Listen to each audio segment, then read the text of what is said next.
Dictation number SV12025. Get ready? Start.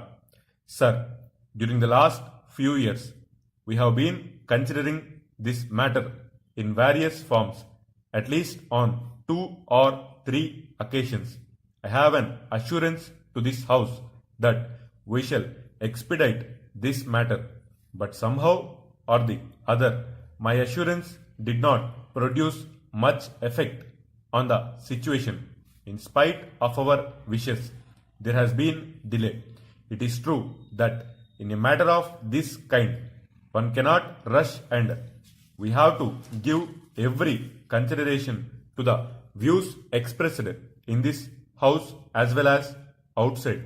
However, it is a fact that there has been considerable delay. Therefore, it is a matter of great satisfaction to me that we are at last dealing with these problems in the shape of this bill. We are going through a process of economic change. There is another aspect which is equally important, and that is social change. I do not think it is possible for you to think in terms of political change, ignoring economic and social change. Most people accept that economic change is as necessary as political change. But some people think that social change is something entirely different from political and economic matters, and that social life can be kept a closed corner. I submit that this is not the right outlook because life is an integrated whole. If the political context changes and the economic outlook varies, it follows that the social context also changes. Therefore, a true revolution in a country must take into account all the 3 aspects together. So far as this particular bill is concerned, as the House knows, it is a good measure. It is not forced on any individual. It is essential to have measures of this kind which will lead to other measures. I do not propose to say anything about the clauses of the bill.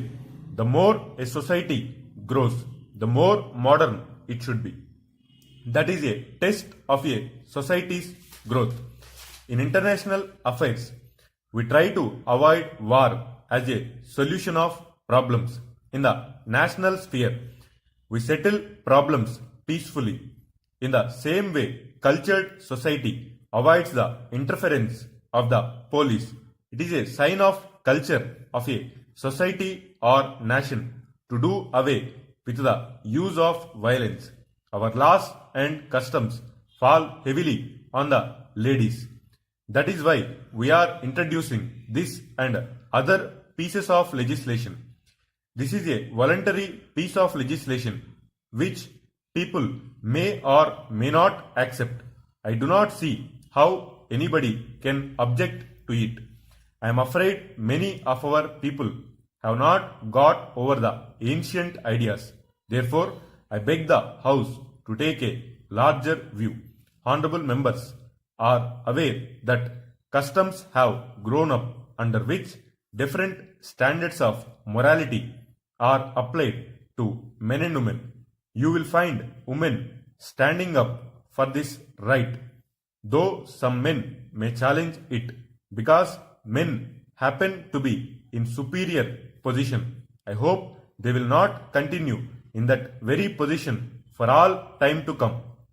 Therefore, the approach in this bill is to bring about a certain measure of equality between them. It is true that this cannot be done by law only. It is a question of custom, education, and basically of the economic position of the individual. So far as I am concerned, I do not propose to say anything about women in other countries. I am not competent to judge the social conditions of other countries, though I may have travelled abroad, but I can say with considerable confidence that I am proud of Indian women.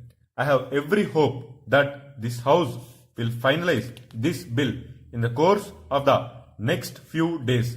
It represents not merely what is incorporated in it, but something more. I think it is highly important in the context of our national development. We talk about our 5-year plans, about economic progress, industrialization, political freedom, and all that.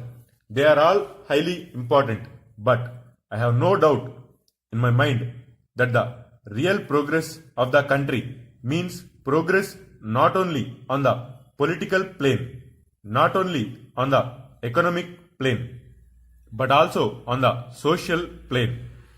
They have to be integrated. When a great nation goes forward, I welcome this particular measure because I think it is of the highest importance that we should take up this social challenge. On a previous occasion, I ventured to say something about this bill. I am aware that I am speaking before experts, but I venture to express my conception of Hindu law. Hindu society is so wide, so broad, based and so varied that you can say something about Hindu law, either historically or as it exists today. There is variety all over. The essential quality of Hindu law was the ability to change. It allowed changes to take place. I think that it would be desirable to make alterations here and there, and not in regard to any matters which would affect all of us.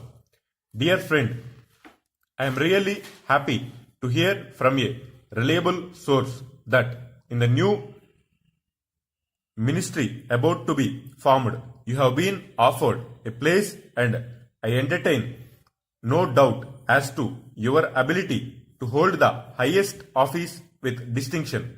However, my sincere friendship prompted me to write to you a few words by way of advice, which I hope you will cherish with the same warmth and sincerity with which they are made. A minister, any good dictionary of the English language will tell you, is a servant, and in my opinion, a servant of the public. As such, his first duty must be to understand fully the needs of the public, who are his real masters, and so can ultimately either keep him in office or get rid of him. He must seek their welfare and do his very best for them.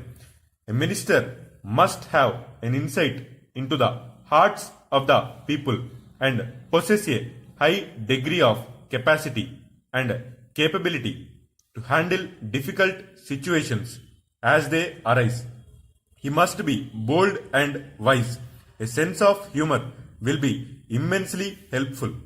I do hope and trust that these words are amply sufficient for a man of your caliber, and with faith in God and specially the chosen among the people, I do not entertain the slightest doubt about your success.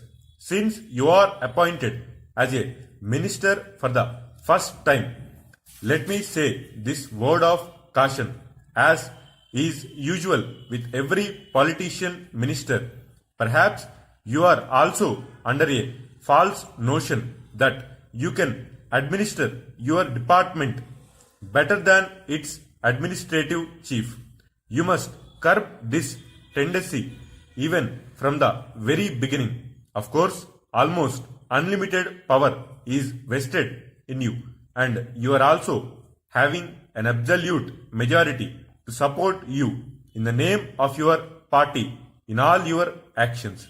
In short, it is no easy task to be a minister. What I have said in this letter will at any rate help you in your new appointment. Please pardon me for having taken the liberty of writing this letter now. Wishing you All the best. Yours sincerely. Stop.